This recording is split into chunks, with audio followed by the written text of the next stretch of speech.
have you lived in Berlin? I've lived in Berlin for the past 3.5 years now.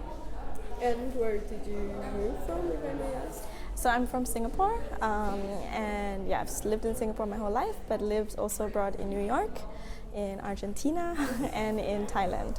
And what was the reason for you to move to Berlin, if I may ask? Yeah, so I was actually doing a master's program at Humboldt University, and it's a global studies program, so each semester is actually a different country. Yeah, and that was the reason that brought me to Berlin. And do you think Berlin is European or just German?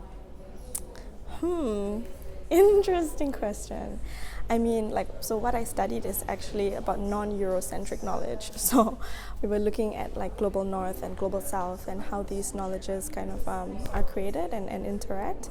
And it's interesting to see how Berlin, as a cosmopolitan city, you have people from everywhere. And so I would say Berlin is a mix of European, German, and people everywhere around the world. Do you feel European, or what would you take to feel more European? So this is an interesting question, because I don't know what exactly it means to be European. Again, I will go back to this global North, global South analogy, because I'm from Singapore and we don't necessarily belong to the economically global South. But I think sometimes these binaries don't really serve to serve people in general, because people can be from certain place but also have different kind of heritage, and that influences their culture. And also just another anecdote, living in Argentina, that was in South America, but that was kind of European. That was the European experience. I would say even more European than living in Berlin for me.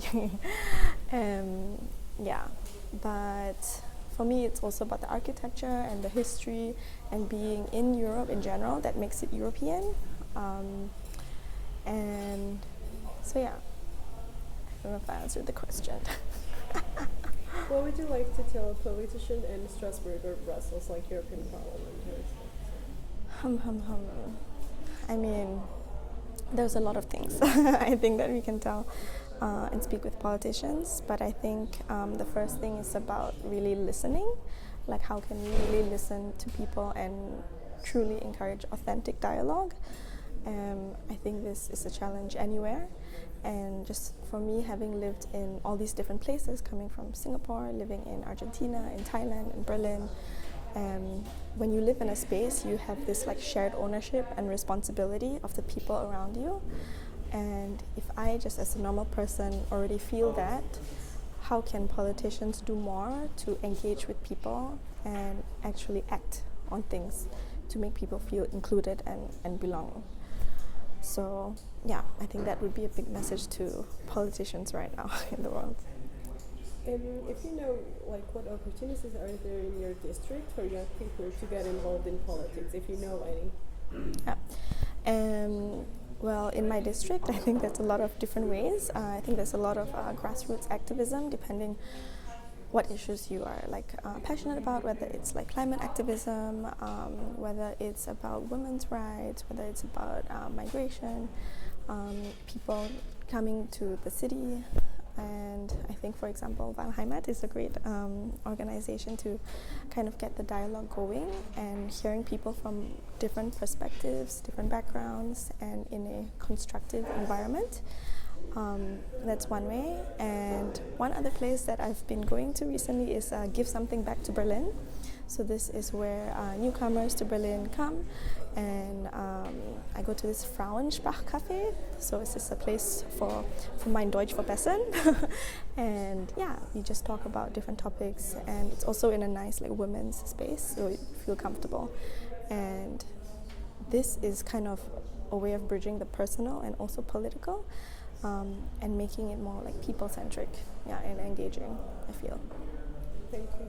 And the last question, do you feel that your voice is heard in decision-making process?